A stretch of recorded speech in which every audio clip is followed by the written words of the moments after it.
everybody. Welcome to the Technology Evangelist podcast. I'm Dr. John Fluke, Technology Evangelist, and the podcast is sponsored by Medidenta. It's a great company. They're a direct distributor. They've got all kinds of great hygiene equipment, all kinds of great equipment for offices. They sell some great resins for 3D printing. So check them out at medidenta.com and patronize them, please, because I couldn't do this without them. The other thing, of course, I'm going to beg for likes, subscribes, and comments because the algorithm loves us right now, and I want to keep on the algorithm's good side. Today is a great guest. It's a friend of mine. I've known him for a few years now, but he's got some incredible stuff to talk about today, especially if you're a younger doctor kind of trying to figure the whole thing out.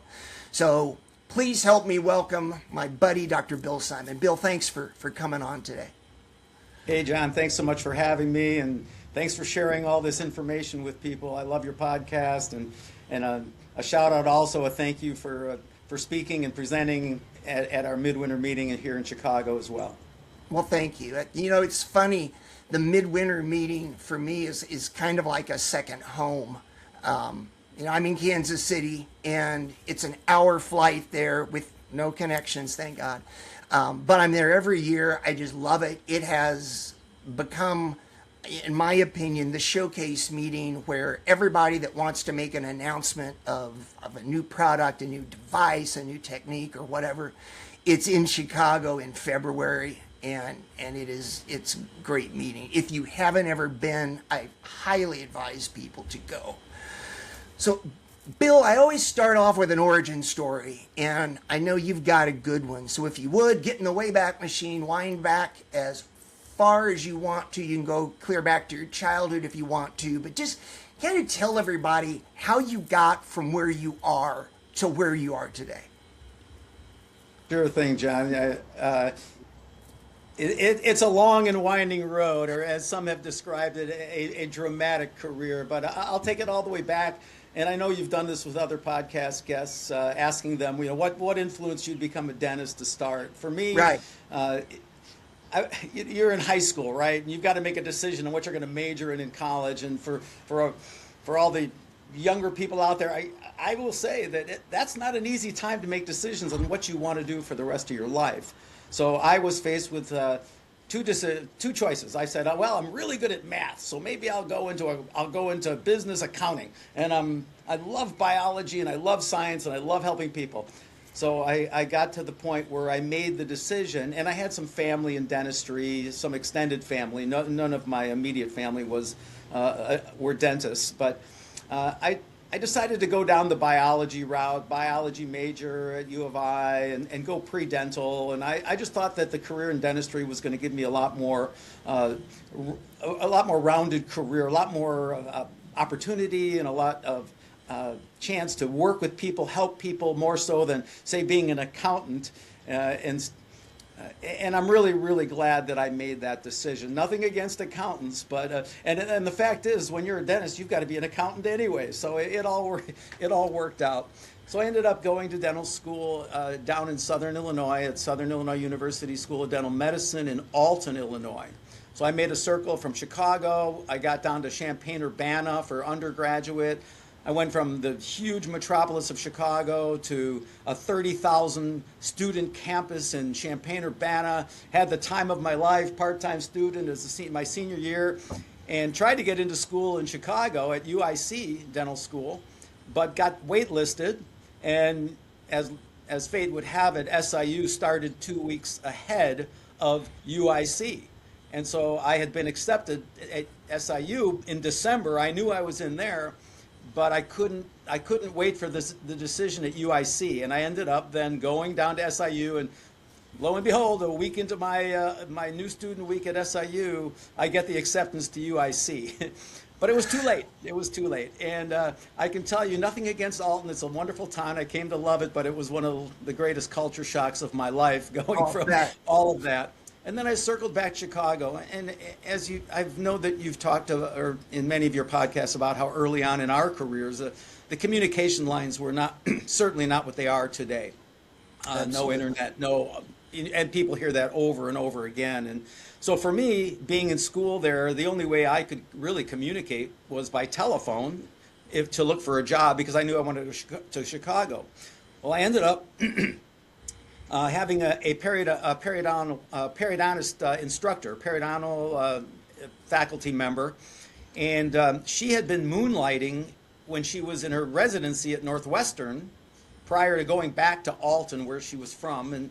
And one day she came up to me in clinic and said, "Hey, you're looking to go back to Chicago, aren't you?" I said, "Yeah, I am." She said, "Well, where I used to work, they're looking for somebody." I said, "Okay, great. Let's set up an interview." So made a phone call, talked to the person who owned the clinic, traveled up to Chicago, and had a meeting. Sure enough, I got hired. And time goes by, a couple, 3 years, and the next thing I know, I know in one of your podcasts that Howard Ferran mentioned this, that in Arizona, you don't have to be a dentist to own a dental practice, all right?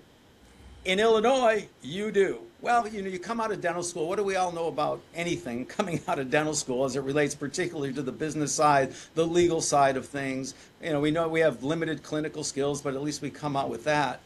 So 3 years into my tenure there, I'm getting a call from the Department of Registration and Education, and I'm being investigated for aiding and abetting the unlicensed practice of dentistry.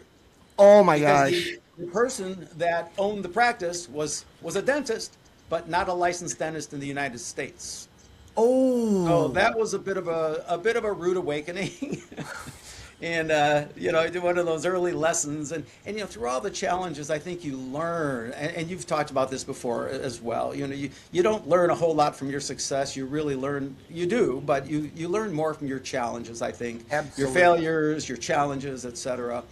And it's what you do with those. And so I said to the person that owned the clinic, I said, either you turn this clinic over to me, and we can make some kind of an arrangement. Where I'll give you a sum of money, but it'll have to be for the equipment and whatever. It can't be for the goodwill, because that person has no ability to have any possession of goodwill. And I got turned down. And so what I ended up doing was I was there for 3-4 years, and I had built a lot of sweat equity. The patients were coming there for me, and you know how it is when you're an early career associate and you're doing the lion's share of the work. You get a lot of sweat equity in the practice. So Absolutely. I ended up identifying a space 4 doors down from the site, and I built out a 2-operatory dental clinic 4 doors down in the dark of night. If you know the story of the Baltimore Colts, it was kind of like the Baltimore Colts story, where they headed out of Baltimore and went to Indianapolis, but. So I built out a 2-operatory facility there, and on Friday of 1 week, I was in the old facility, and then on Monday of the next week, I opened up in my new practice with the entire schedule filled with that patient base. So that's just genius. That's just one of the stories. So that's where it all started, and eventually we expanded that facility to 4 operatories. At the time, I had no hygiene arm to my practice. It was just myself, a dental assistant, and a front desk person, very small. Then we built out 2 more operatories, added a hygiene wing, and I think we all know how that goes, the benefits of adding a hygiene component to your practice, certainly. And we were in that facility. I built that out in 1990, and lo and behold, in 2002, I get a phone call from the landlord's daughter. I didn't own the building, so I was leasing, and leasing is a whole nother story. But I got a call from the landlord's daughter, and it was 5 a.m. in the morning, and she said, "Dr. Simon, my dad, the landlord, told me to call you. You need to get down to the office. There was a fire." And she didn't sound very excited. She, just like that. There was a fire. So I took my time, got in the shower, and I'm driving down the highway here in Chicago. For those of you who know Chicago, is the Edens Expressway, heading down the Edens Expressway. And I've got WGN radio 78 tuned to the traffic report. The traffic report comes on. Am I freezing up, John? Oh, there we go. There we go. Yep. You were for a second. All right, let me know if that continues. I'll get a better connection if it's on my end. Okay, Uh, that's cool. And we can yeah. edit this out too, so that's not a big deal. Okay.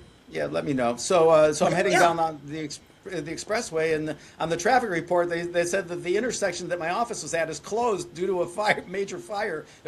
And I pull up to the office, and there's a hook and ladder in the street with the ladder going up into my office on the second floor. So we're Oh basically. no.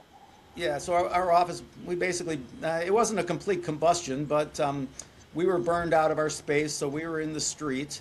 The good news is we Oh. were able to, at that point, that was 1990, yeah, that was 1990, I'm sorry, that was 2002. So we were, at that point, we were on software, we were on a PMS Right. system, and so at that point, it was like we all huddled around the server and like, come on, you gotta go, you gotta go. And Oh. we're all of us are like, we gotta have this. And sure enough, the server booted up, so that was like that ignited us. But we were in the street. We shared space in 3 different offices. With friends of mine, 2 of them that were not far from the location of the fire, one of them that was in a suburb, and we were like a traveling road show, John. We just went where everybody needed to go, and we continued in that fashion for about a month, and eventually I was networking with a lot of people. Across the country. I networked actually with Crown Counsel. I know Yeah. a lot of you all know Crown Counsel, and eventually. And I communicated with every dentist in the country that had a fire in their office Yeah. because it becomes a big project.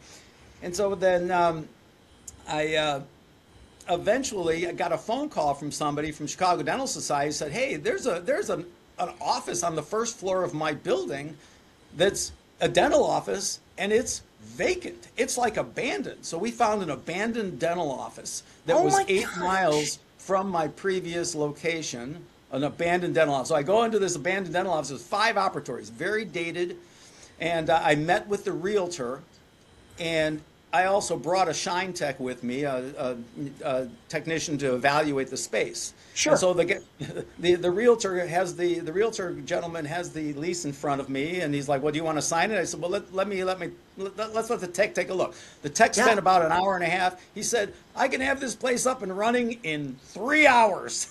Whoa. And, yeah, and I said, "Where do I sign? Where do I sign the lease?" So we signed the lease, and we moved into our temporary location. Oh my gosh. And so that was quite an event. And the realtor said, "Hey, you can stay here, but we have nothing to do with the equipment, nothing. So we have no responsibility whatsoever. If you want to use it, use it." Evidently, there was some shady goings on in that practice, and whoever was running that practice had to exit stage right and escape to who knows where. I don't know. And so we said, fine. So we signed the lease. We were in the space about a year and a half, and we located our new space that we were going to build out, and eventually get a call from one of these. One of these liquidator companies. Yeah. That's dealing. They're dealing with the liquidation of the assets of this particular dental company, and they're like, "You have equipment that has value." So I ended up having to negotiate a deal to buy the equipment with them, but all in all, all these lessons were really, really important lessons. And eventually, we located a space, and we were in a position where we were able to identify what we wanted to build and what the space that we wanted to build needed to look like. So many times you'll see doctors that will they'll get a space and they'll say, "Okay, I like the location, and I'm going to build an office within this space."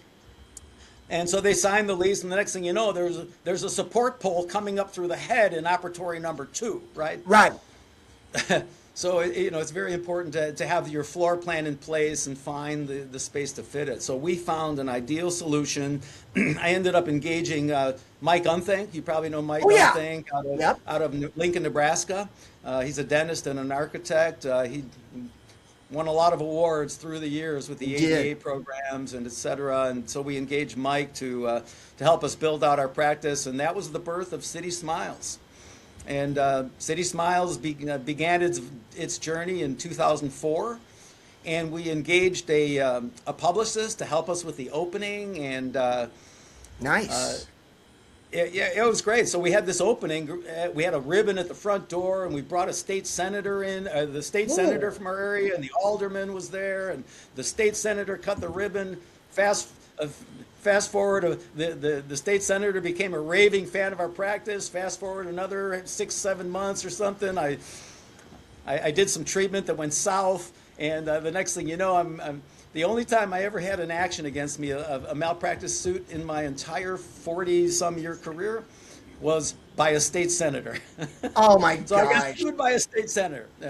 The case all got dropped. Everything just worked out fine.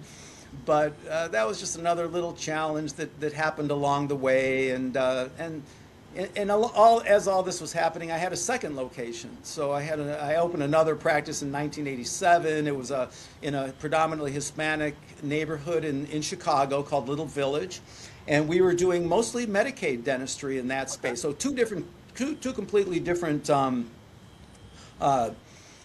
business models, and learned a lot about the Medicaid space and all of that. And at that office, we lost a lease. We ended up in the street there. We had to share space with somebody. And am I fading out here, John? You did for a second. You're back now. All right, so you're going to notice a background change here, folks. Bill's computer was acting up, and we live and die by tech, unfortunately. At least we've got editing that we can help make this a little bit smoother for you. So Bill's in front of a different computer. He's got a different background, but let's go back to the story of losing the lease, Bill. All right, so this is incredible.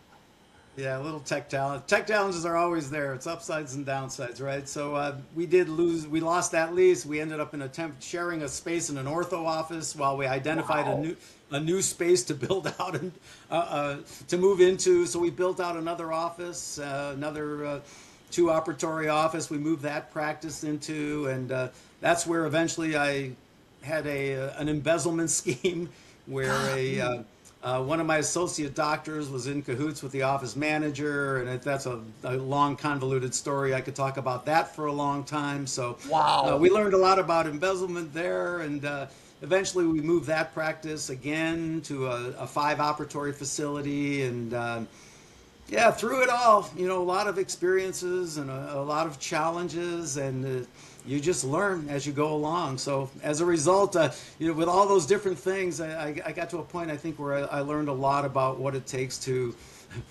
own and run a dental practice, work with people, etc. Well,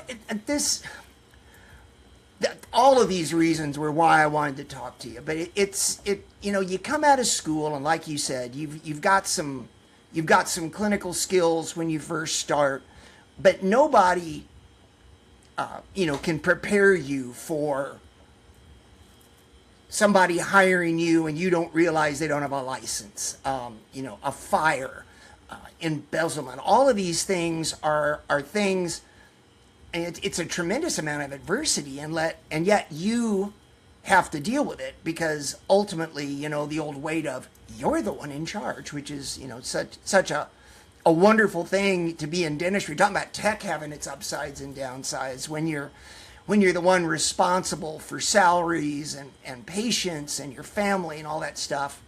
That's incredibly stressful. And the embezzlement thing, Bill, I read a while back that somebody estimates that around 25% of dental practices will somehow go through some type of embezzlement. And it's funny because we only hear the big stories. Like there was one I remember a few years ago where an office manager suddenly got a BMW, and her husband had a Corvette, and they bought a scoreboard for like the local Little League field and all this kind of stuff. And then it turned out that the only time the doctor realized there was a problem is when they couldn't meet payroll. And so often I think things like that happen because, especially embezzlement, we work closely with people, we trust them, we think they've got our best interests at heart, and it doesn't always work out that way, unfortunately. Yours is the first one I've heard of 2 people in the office working together on it. Have you ever written about that? You should write an article on that one, because that would be...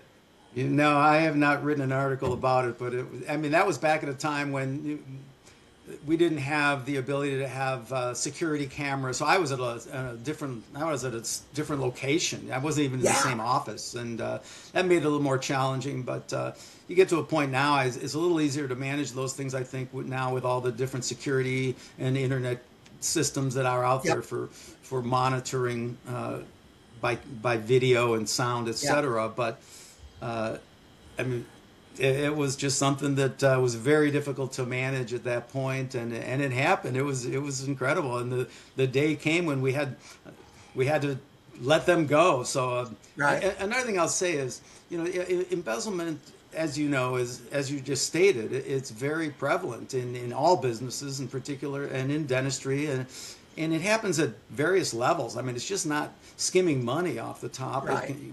I think dental offices in general don't necessarily, particularly independent practices, don't necessarily have inventory control the way that maybe a corporate office might have, or other entities. And as a result, you could be losing things just by materials or different supplies walking out the door. But I think the key there is surrounding yourself with good people. Yeah, and I know many of your podcast guests talk about the people and the team, and really for me as well, that's what it's all about: surrounding yourself with the right people. Everybody is on the same page, rowing in the same direction. Everybody trusts everybody. Everybody has their back, and when you can build a team with a culture like that, the chances for embezzlement are minimized or maybe eliminated. Somebody once told me, I thought this was funny. I wish I could remember who it was. It was a big practice management consultant, but I cannot remember her name, unfortunately. Anyway, she told me, and this would be advice I would give to, well, any doctor, but especially the young doctors, is she said, dentists will hire someone and know within 2 weeks that the person doesn't belong there. It was, for whatever reason, it was a bad hire. But then they don't make a change for like 5 years on it. And oftentimes she got brought into the situation because the doctor needed her to fire somebody.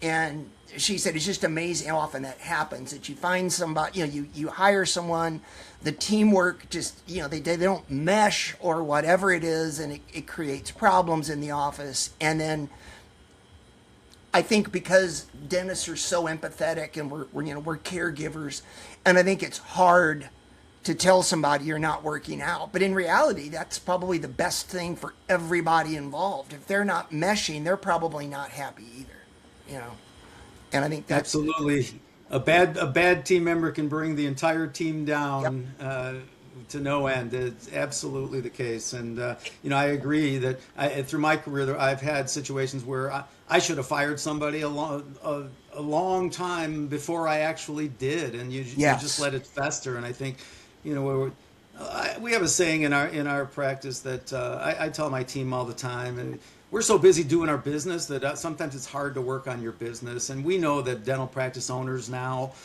more than ever, are spread thin when you have to wear all these different hats. And when it comes time to make a change of a staff person like that, it can be very difficult. You put a big hole in the operation, and it's hard to find people, particularly over the last few years post-COVID, and it just is easier. You feel like it's easier to keep that person on board, and it is. But the fact is, you pay for it in the long run. You do. So that's something that I learned very, very. Very deeply over the course of my career, that a bad team member will pull down the whole team, and that's really the key to one of the biggest keys to success for me is building the team and the culture around your practice. One of the things that we started doing that worked really well for us is we started doing working interviews, where we find somebody, we do an interview with them, they seemed like a good fit. And then we'd tell them, look, come in, like tomorrow or whatever. Work for us for a day or two, or, as long as you're comfortable with it. We'll pay you. It's all good.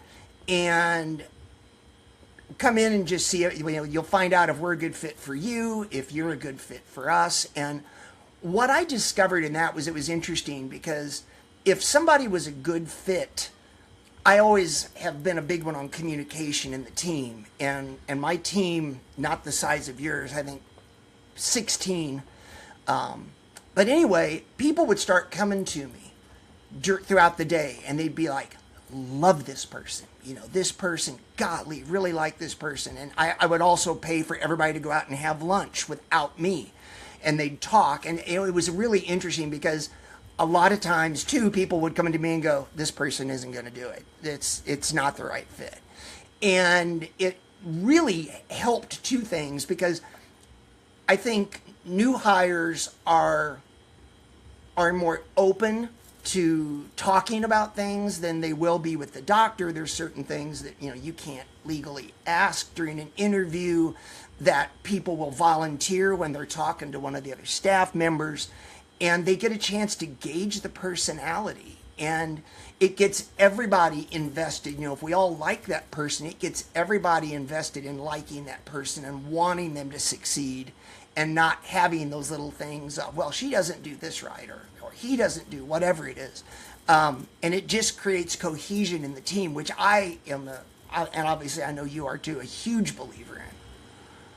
Absolutely, 100% agree. And those are the same approaches that we take. And in my practice, if we're looking to bring somebody on board, it's a pretty extensive process, and it starts with identifying. First of all, really, it starts with putting an ad together that really explains very deeply what you're looking for and what separates your office, and giving some idea as to what the applicant is going to be fit into to some extent. And if somebody responds to that, you know, at least you've got a good start. And then in my practice, we did the same thing where we would do the working interviews, and the team would get together with the potential hire, and before it got to the point where I was making a decision, the entire team was on board. And Bingo. And when they have the buy-in, then that's where things work out. And is it easy? No, especially over the last 5 years with the workforce issues we've dealt with. I mean, right. We got to a point where some people would just take a breathing body, you know, and then that makes things really tough. But in an ideal scenario, if you can bring somebody in, working interview, get the team to buy in, we love this person, we're on board, and then have the owner make the decision to make the hire. So I wanted to talk to you too about the fire, because I've never talked to anybody that actually had a fire in their office. That had to have been like just a massive curveball. How did you deal with that? I mean, you know, not nitty gritty details, but just kind of how, you know, because you're in shock, obviously. I got to think the first thing is, you know, it's like the 5 stages of grief. You're just like, holy mackerel. So how did you kind of in the first few days get things back together? All those points you made are spot on. It is complete shock. And I can tell you that I really didn't respond in the best way possible. I happen to have a great team, in particular one person who was my office manager, who eventually became my business manager. And I did a lot of work with promoting office management with ADOM and right. all the important components of office management, business management, etc. But this person, I remember we were sitting in in the landlord's apartment, which didn't burn up, and the fire hoses are up the stairs, and the firefighters are still there, and I'm sitting at this dining room table in this apartment, and my office manager, and I'm sitting there sulking, and my office manager took me by the shoulders, and she said, "Dr. Simon, we need you to be strong." And I'll tell you, that was it. That was the spark. And it wasn't just me. I mean, she sparked me. She got me up. I mean, that was the day that we're sitting there, and the fire was 5 hours old, and I realized, we got to come together here. And so it was a team effort. We just had incredible contributions made by every single team member.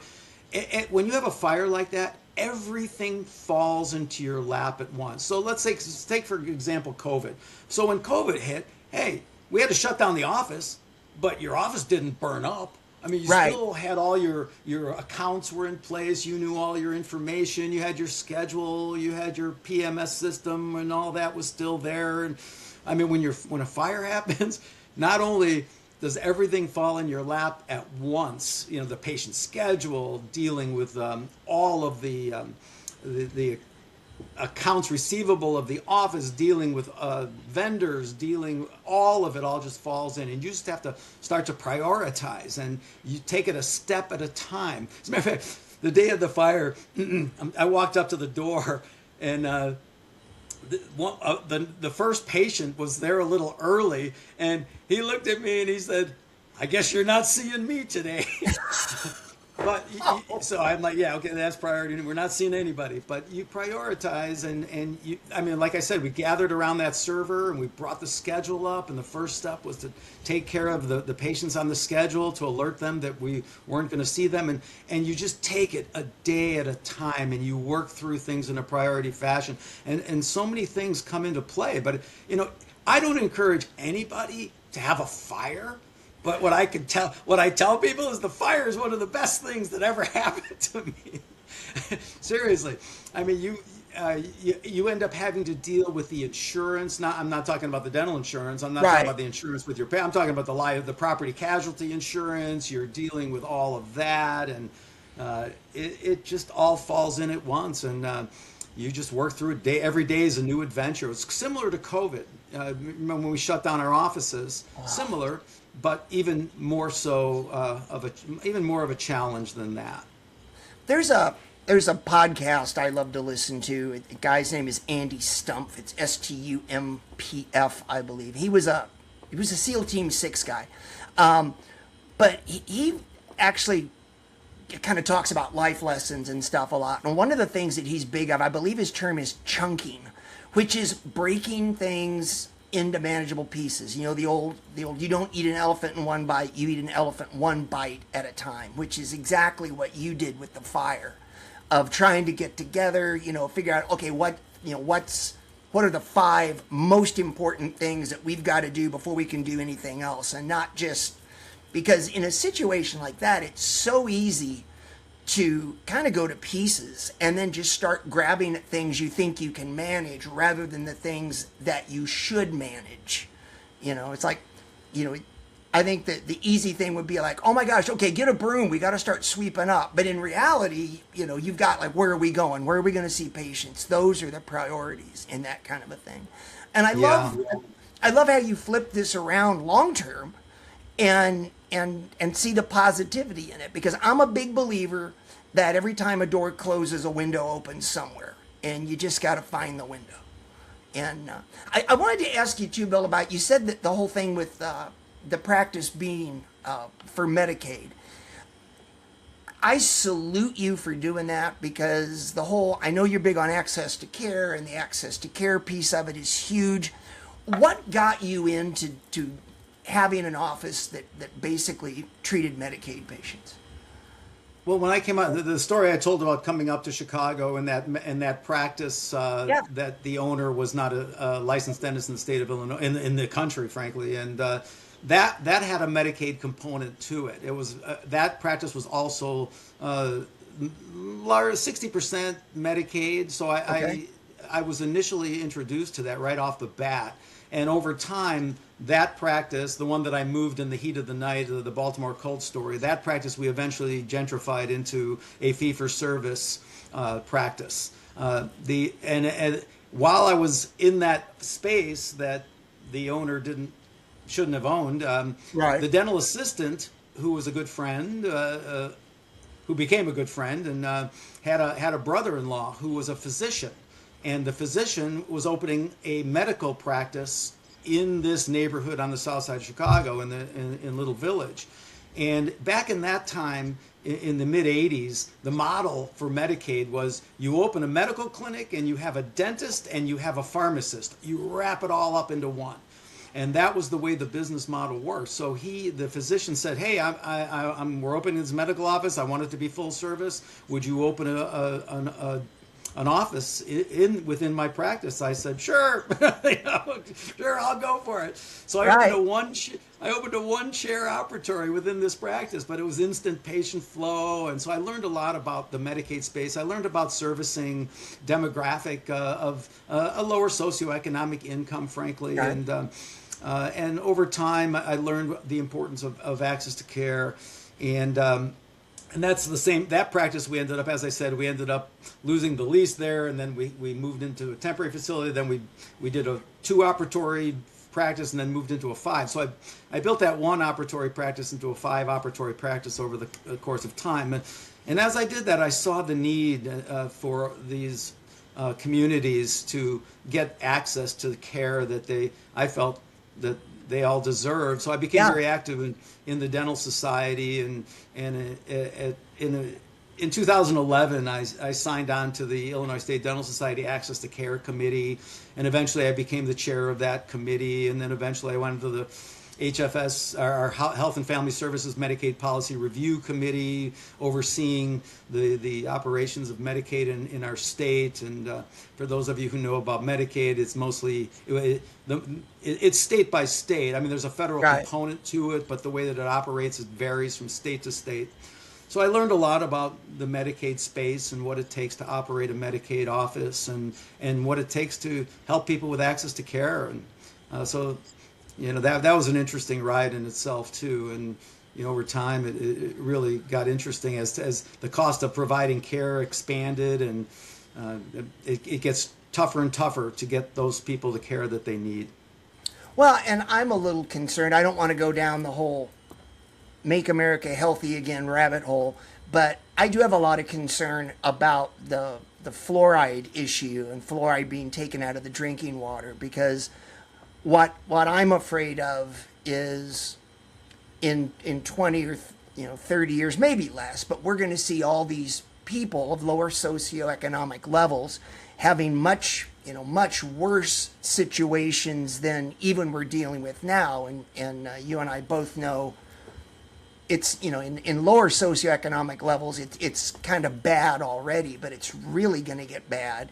And I don't know how we're going to deal with that, because most dentists are busy enough, and most dentists don't want to take Medicaid for a variety of reasons. But that does concern me, because it's like we're making a change now that's going to have an impact on a generation that may not even be born yet. And I kind of cringe to think about what the future for some of those folks will be, from pain and quality of life and a lot of other things that everybody deserves. I agree. To the extent that the loss of fluoride in the water occurs, of course, these days, if you think about it, there's a lot of people not even drinking tap water. Mm-hmm. So that's another big issue there, is they're drinking bottled water. So, but certainly, if the loss of fluoridation of the water that people are actually going to drink, it happens, right, and we're going to see a wave of problems. Yes. And when I was practicing there in Little Village, at that point, certainly there was fluoridated water in the city of Chicago. However, many of the children that we saw were not born and raised in our country. So they came from areas of other countries, particularly Mexico, where there was no fluoridation. So we saw what all that meant. And certainly it's going to be a big issue. And when it comes to access to care, one of the bigger talking points is the fact that people end up in emergency rooms. And when legislative activity occurs, and particularly in dental societies trying to move the needle in access to care, the argument, the talking point is people are going to end up in the emergency room. So, politician, if you take your pick, either we can find a way to get these people taken care of and keep them out of the emergency room, or they're going to end up in the emergency room, and the cost is going to be X-fold more. Yes. In that case. But, a lot of the people who are making these decisions aren't understanding those longer-term visions of what, they're not dentists, and they don't, unless there's some really good lobbying or legislative activity going on. If there's people, unless there's a lot of strong dental voice, which is one of the reasons that I'm a big advocate for organized dentistry, because that's where I see our biggest voice is in organized dentistry. Without that, then things just it seems like there's a shorter term viewpoint when it comes to dentistry. It's like what are we going to do now? Yeah, and two things on that. Number one, during COVID, it was in the fall of 2020. You may have been on this call, I don't know, but the ADA had a Zoom meeting that they invited. I don't know, like a limited. There were like 60 or 70 people on the call, and I was lucky enough somehow. I think because of my job at DPR, I got to be on that call, and they just kind of talked about, like, this is what we're trying to do. This is what's going on behind the scenes with all the situations in COVID. And they brought in, and I can't remember the gentleman's name, but he was not a dentist, but he was like the guy in charge of the lobbying efforts in DC. And he kind of did a quick little primer on the things that the ADA was, talking to Washington, D.C. about. And it wasn't all COVID related, but as he ran through that list, I was just like, this is why we need organized dentistry. And I really wish that little section, if they recorded it, I wish they put it out, because I've always been a big supporter of organized dentistry, but I saw that and I thought, wow, for people that don't want to join and say, well, what is the ADA doing for me? They basically listed it out right there. Never mind all the other stuff. Just that gentleman's efforts alone were worth the dues to me. It was pretty incredible. And the other point I wanted to make is this whole short-term thing that we tend to deal with. The whole deal of the opioid crisis. And it was a problem, or still is a problem, and I agree. But they jumped on the bandwagon with legislation, and they were like, cut down the number of prescriptions, take these people, fix this so these people can't get these medications.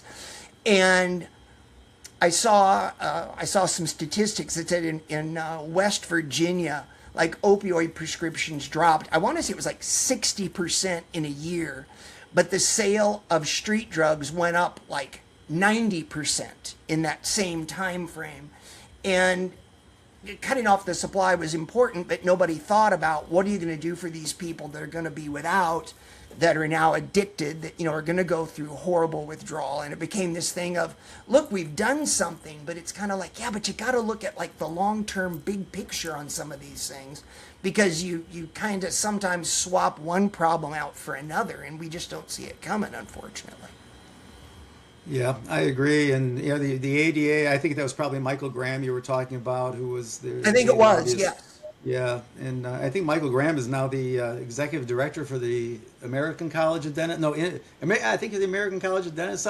Don't quote me on that, but he's moved on, and he did some great work. And the ADA does great work, and I know that our state dental society, our Illinois State Dental Society, does great work as well. And when it comes to I could talk about organized dentistry for a long time. I know this podcast isn't focused on that, but if you ever want to do that, let me know.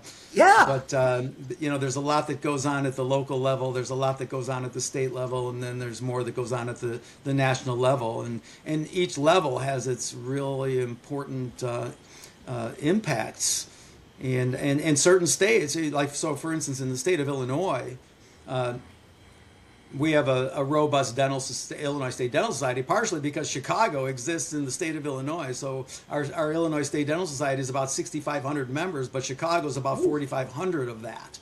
And so the component society, CDS, is bigger than the rest of the state. And not only that, wow. but CDS is the biggest component society in the entire country. So you've got states where the state dental society is the force, so to speak, mm-hmm.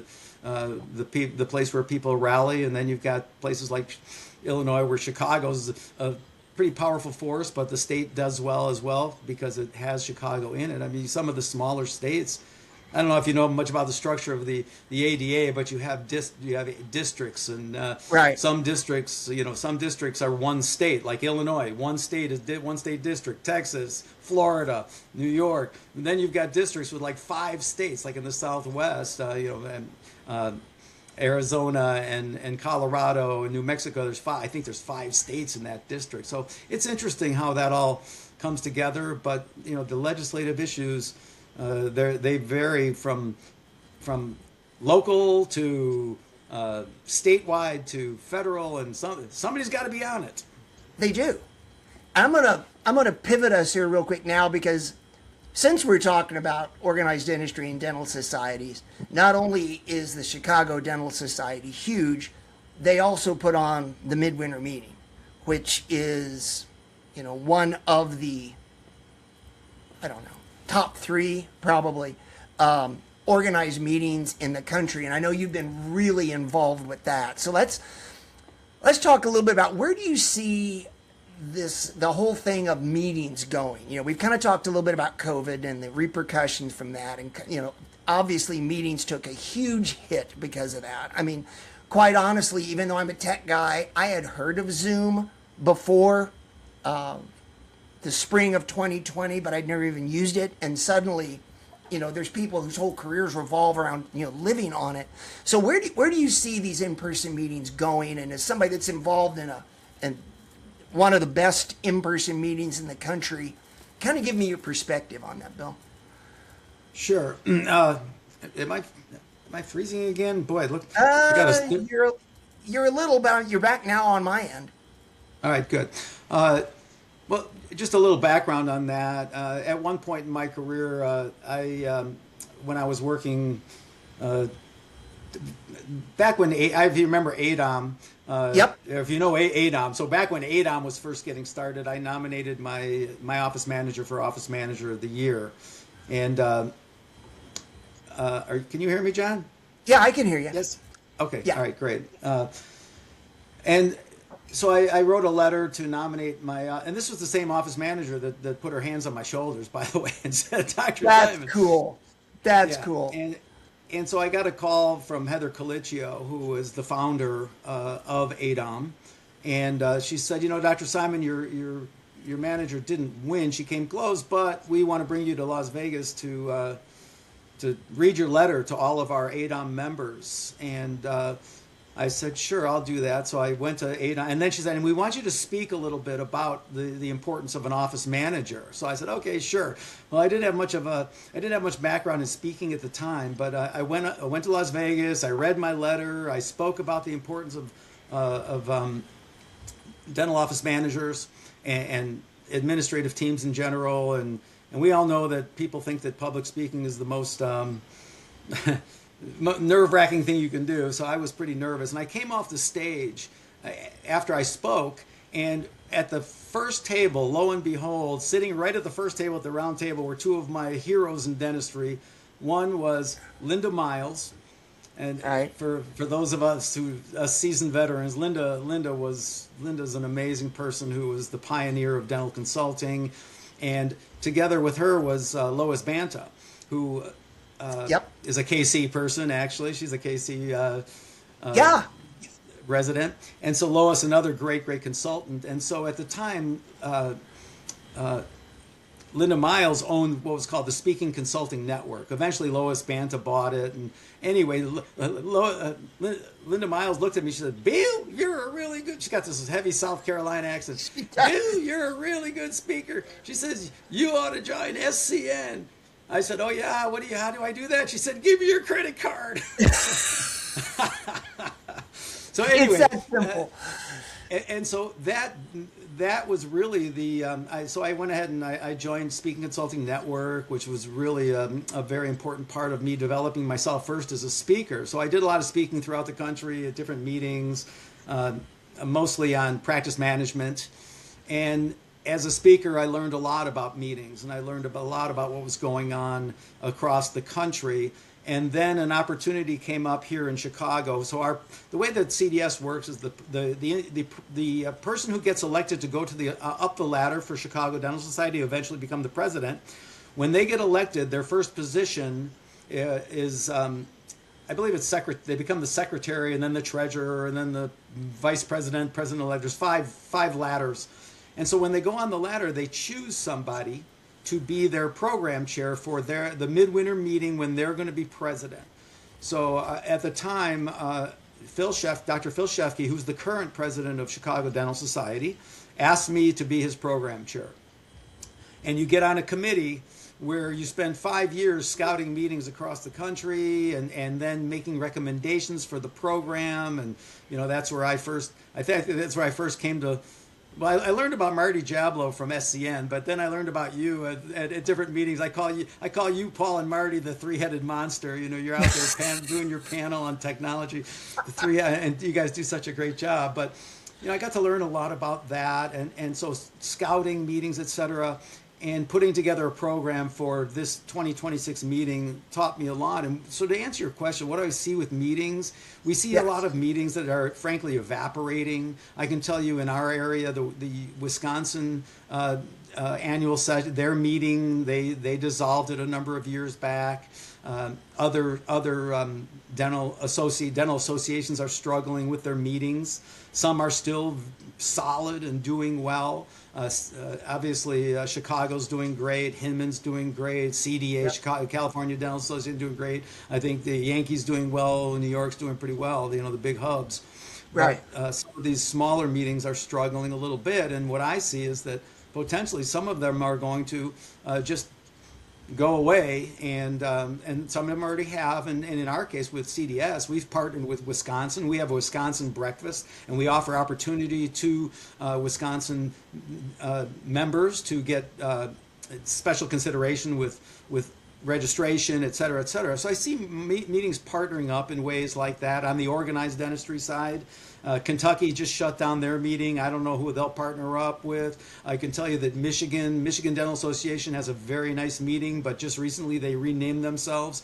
They just announced they're now the Great Lakes meeting, and I see that as a way of them trying to expand their reach, perhaps beyond just Michigan, to say, hey, we're the Great Lakes. Yeah, so, do like a regionalized. Exactly. And so when it comes to the association, and we see ADA, I mean, SmileCon went away. That no longer is happening. And so what I see is kind of a consolidation of meetings. And I think that the bigger meetings, particularly CDS, is robust. I mean, our meeting, I don't know if we're the biggest. We got to be close. And I don't see CDS. I don't see our meeting go away. As a matter of fact, we're ramping up. We're back on the up. We've been ramping up ever since COVID. And we certainly, when COVID hit, everybody went south, and so to speak. And then we did a virtual meeting for midwinter, which was not very successful. But we've been ramping up every year since. And the talk at our 2026 meeting was just really, really positive. All the speakers, the consultants, the vendors, and really what it boils down to is you got to keep the vendors happy. Without the vendors, without that exhibit floor, I mean, that's where 80% of the revenue comes from. Mm-hmm. So it's all about presenting something, in my opinion, where you can create an opportunity for vendors to show their wares in a way that's successful for them. It's got to be a win-win. And that's part of the picture. Another part of the picture is you see a lot of these corporate meetings that have, I mean, if you look all the way back to Dental Town, I mean, when Howard. And by the way, hey, I thought your claim to fame was being a technology expert. I didn't know your claim to fame was you sat next to Howard Ferran in dental school. Now I know the truth. Yeah, the alphabetical order thing does impact something. Yes. But, so Dental Town was one of the first big meetings. And we've seen Zero World came around. We've seen a lot of these meetings. And now we're seeing a lot of these meetings coming around, like, Marty Jablow does his VIP Dental and here in Chicago for the last couple of years. And we see a lot. And for instance, Manal Sampat's doing her CE on the beach. There's a lot of these I don't want to, they're not lone wolves, but they're independent players ramping these meetings up in different ways. And especially with like different niches of finding a spot that's in need. Yes, exactly. So we see that going on, and then you've got some of the larger corporate, like Henry Schein has Thrive Live meeting, Yeah. and you've got, and then hey, we haven't even tapped the DSO side, and you've got a lot of activity going on with meetings on that side. So there's just so many meetings, really, and I think it's a combination of consolidation on the big side for the associations, along with a ramping up of independent niche type meetings. That would be my big picture view on that. Well, and see, I didn't know about this convergence, which I think is a great thing. My thing is sometimes I think back about my career and I think, okay, am I just becoming, one of these people that's like, well, in my day it was, whatever.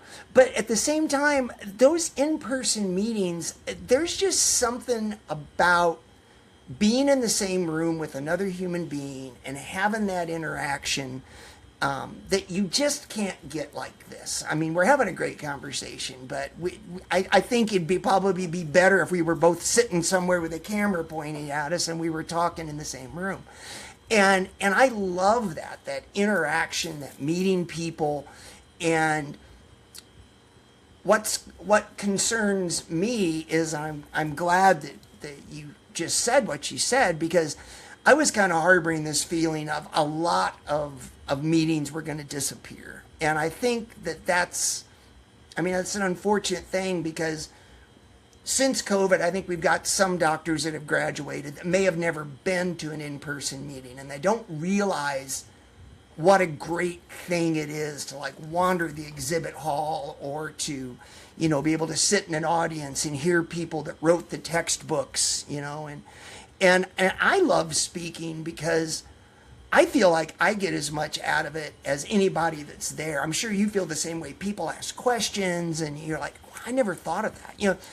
Earlier you were talking about inventory shrinkage, with embezzlement. And I did a course one time on security, and it was down in El Paso, Texas. And at one of the breaks, about 10 doctors came up to me, and they were all buddies. And they asked me about inventory control. And it turns out that, at least in their part of the world, there was a horrible problem with people pilfering inventory and then driving it across the border and selling it to offices, in Juarez and places like that. And I was just like, oh my gosh, I would have never even thought of that. Felt a little stupid about thinking I never thought about it. But it's just the things that even the speakers learn by being in front of an audience is amazing. And I really want to see that continue. I couldn't agree more, John. I'll tell you that, I hope that it comes to the earlier generations, or the younger generations. I hope all of the benefit that comes out of in person filters down at some point. And I've always said, humans are social. We're social beings. We're not necessarily social media beings. Right. We're social beings, and there's tremendous value to being in person. And hey, can you get to everything? No, but I think getting a nice mix, nice balance for sure. There's so much information out there. There's so many people throwing out things online, and I mean, there's people. You and I come from a time when there was no internet, there was no social media, there was no computers that were being used on a personal basis. And now I see, we've got all these different applications, LinkedIn, we've got Facebook, you've got all these different things and all these different communication platforms. I have a saying that there's so many ways to communicate that nobody's communicating. And I like that. We see people living. I see people. When it comes to social media, I like to say I look in, but I don't really chime in a whole lot. Right. I peek in, but I don't chime in. But I see people basically living their lives online. It's like that's the reality. And I think that, and I think it's all about balance, really. And when you get to a place where your entire life is online, then I think that's a problem. I think finding the balance is the important part of it. It's interesting. I saw an article that I read, and I can't remember where it was, but it was in a big publication. It was some Condé Nast magazine, but they actually did what they decided to create an influencer, and I thought this was just genius.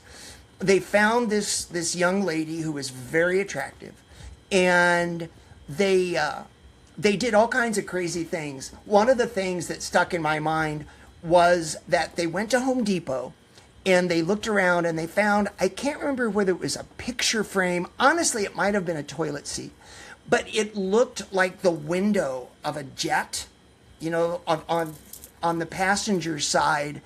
And they basically faked her being on a plane, pointing out the window with a big smile, and there was this little, island with all this blue water around it, and she sent out something about getting ready to spend the week in whatever it was, and they created her, and over several months they faked all of these photos, and people were asking her for advice, people were following her, and their whole point was that people are really suffering. A lot of people are suffering like self-esteem issues because they think, I'm not that successful, or my life isn't that cool, or my life isn't that perfect. And their point was, in reality, these people's lives aren't perfect either. In fact, some of them don't even exist, but you can't tell. And then you start to gauge your life through this, voyeuristic intent of watching other people. And then you wonder, why am I not that happy? Why am I not traveling to Tahiti on a private jet and all those kind of things? Yeah, I think situations like that, in particular, these there's AI generated influencers now, etc. And AI certainly has its place. I mean, we have AI in my dental practice, and we utilize it in a way that I think is beneficial. And AI can be beneficial, but I think when you get to a point that AI or all of this fake reality is being pushed out, you get to a point, particularly when you come from a perspective like you and I have, from a time when none of this existed, right? I think it becomes clearer to see that this kind of thing potentially starts to lose track of reality.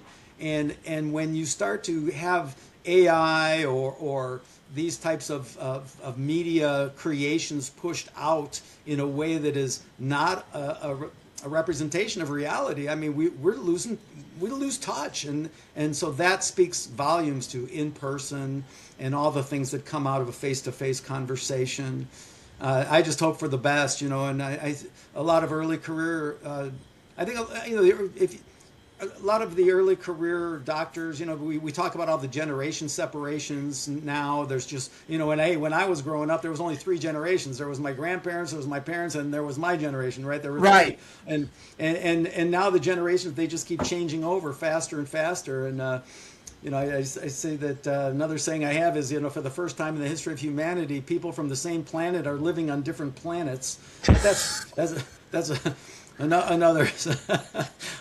I guess to some extent that maybe that's been happening for a while, but I know that the early career doctors are more interested in work-life balance. They have different ways of looking at success, etc. And I think we're going to see a balancing out of some of this in some ways, where the false realities start to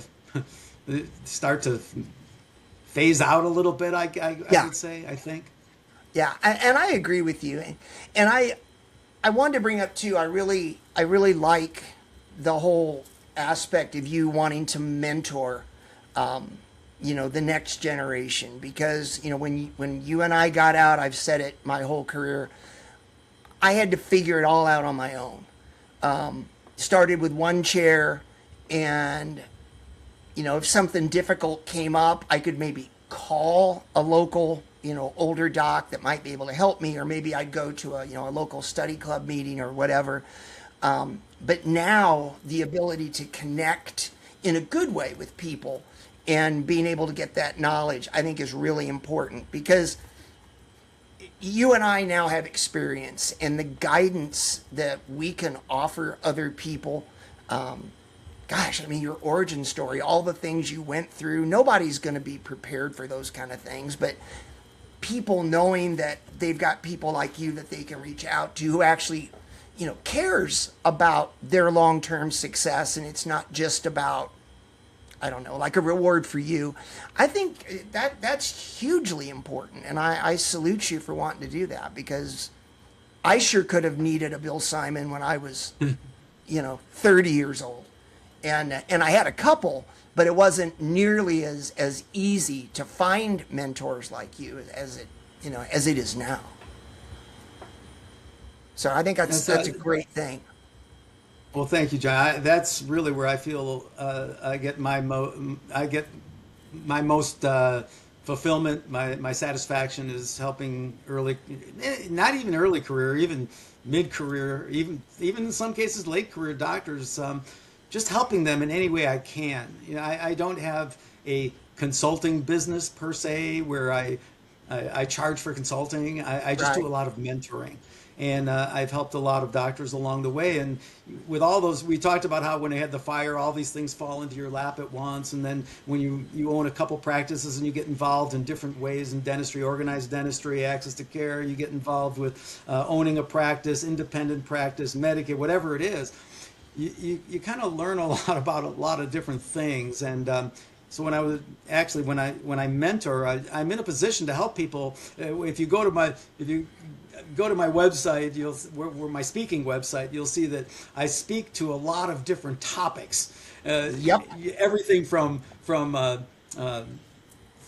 technology, risk management to practice ownership, associateships, partnering with specialists, partnering with laboratories, all of these different things, and I like to say that I'm a jack of all, hey John, I'm a jack of all trades and a master of only one, and that's being a jack of all trades. I'm not a master. Oh, I'm stealing that one, Bill. Any of them. I'm stealing that one. And by the way, if anybody wants to check that out, it's drbillsimon.com is where you can find that info. I got a question for you in the website, Bill, because I looked at it. Your logo, is that based on the Phoenix, just out of curiosity? It absolutely is. Okay. Yes. I saw that. I grew up in a family small commercial printing business, and I honed my my hand skills by doing graphic arts the old way. And so I'm really into like the way that looks and stuff. And I saw that logo, and I was like, I got to ask him about that, because I think it's really cool, because a lot of people have to rise from the ashes, and I think that's really cool that you picked that. Yeah, thanks. Yeah, it's definitely a reference to the fire. Well, Back Bill, then, go ahead. when I was doing my branding back then, when I developed that logo, there was a site that you would, I forget the name of it. This is a number of years back, but you would submit to this whole group of graphic designers what you were looking for. And then they would all submit, and you would pick which one you liked. Well, now people are generating this all with AI. You just give me a logo that does this, and so all these poor graphic artists are losing a lot of their work with this too. I feel bad for them. I think I actually used one time. It's a similar thing called Logo Tournament, but there were several of them out there. That's kind of cool. So, Bill, we mentioned the website. We're bumping up against an hour, so I'm gonna wrap here. But any other way that people can find you or follow you? I think the best thing would be simply my email. It's bill@drbillsimon.com. You can email me through there. I'll tell you, I offer mentoring to people and a lot of early career doctors. And like I said before, people are so busy doing their business that they don't have time to work on their business. I can't tell you how many times I've offered to help people, and I just don't get the call. And so I encourage anybody that has any questions about anything relating to anything surrounding dentistry, dental practice, organized dentistry, just reach out to me at bill@drbillsimon.com, or I'll go as far as giving you my cell phone, 708-715-3899. I'm happy to help you in any way possible. That's where I get my most reward. I love it. Well, Bill, thank you very much. We're going to have to get together again in like 6 months and do this again, because it's a great conversation, and I know that you've got a lot to talk about. I'd like to just talk about organized dentistry, honestly, for an hour. You know, I had Dr. Brett Kessler on not too long ago, and I'm working right now, hopefully, on getting someone else from the ADA. I'm not going to mention names yet, but I just think that's an important topic. So, hey, buddy, thank you for all you're doing and for all you've done. You're a great human, and I mean that, you know, in the most sincere way. So thanks for spending the time with me. You're welcome, John, and thanks for having me, and thanks for all you do to share all this information with our dental community. One of the things I love about our dental community is we have great people. We do. There's very few bad apples out there, and it's just a great place to be. So thanks so much, John. I appreciate it. Yeah, sure. Thank you, everybody, because a podcast is nothing without an audience. So a heartfelt thank you to all of you who check this out and contact me or mention it. This is the Technology Evangelist podcast. We are sponsored by Medidenta. Their website is medidenta.com, and they have tons of great products for you to check out, including a full line of rodent resins for 3D printers.